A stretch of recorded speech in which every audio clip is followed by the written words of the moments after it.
शुभभावनालाई राखिदिनु केही बोलिदिनु हुन आँटेको अनुरोध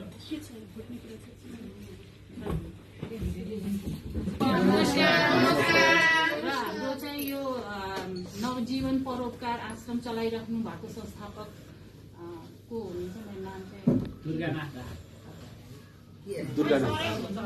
सरहरूलाई चाहिँ सर र चाहिँ उहाँ यहाँका कर्मचारीहरूलाई स्टाफहरूलाई चाहिँ म चाहिँ हृदयदेखि चाहिँ नमस्कार गर्न चाहन्छु सबैजनालाई नमस्कार गर्न चाहन्छु र चाहिँ आज यो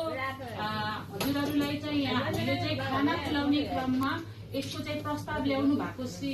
श्रीमती सरला मराज्यूलाई पनि धन्यवाद दिन चाहन्छु किनभने हाम्रो एउटा सानो समूह सांस्कृतिक समूह छ मेगा सिटीमा त्यो समूहले हामीले पहिलो पटक यस्तो खालको कार्यक्रम आज चाहिँ ल्याएको छौँ जसमा चाहिँ अब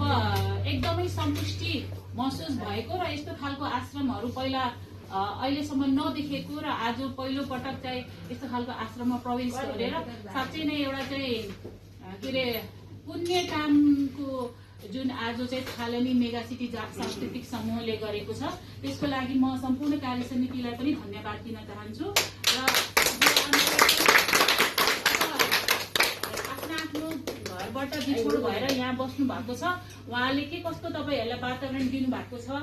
त्यसको लागि भगवानलाई चाहिँ धन्यवाद दिनु होला तपाईहरूले र उहाँ जुन तपाईहरूलाई चाहिँ देखरेखको लागि जुन यहाँ हुनुहुन्छ उहाँ नै भगवान सर हो यदि कोही भगवान हुनुहुन्छ भने यहाँ संसारमा भनेपछि तपाईहरूलाई हेर्ने तपाईहरूलाई खाना पकाइदिने तपाईहरूलाई चाहिँ यहाँको वातावरण व्यवस्था मिलाइदिने उहाँ नै के अरे मानिसको रूपमा एउटा भगवान साक्षात भगवान भन्ने म ठान्छु र आजको यो कार्यक्रमको लागि म सानो रकम उहाँलाई हस्तान्तरण गर्न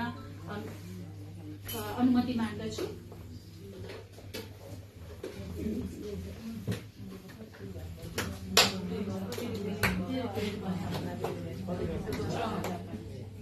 धेरै धेरै धन्यवाद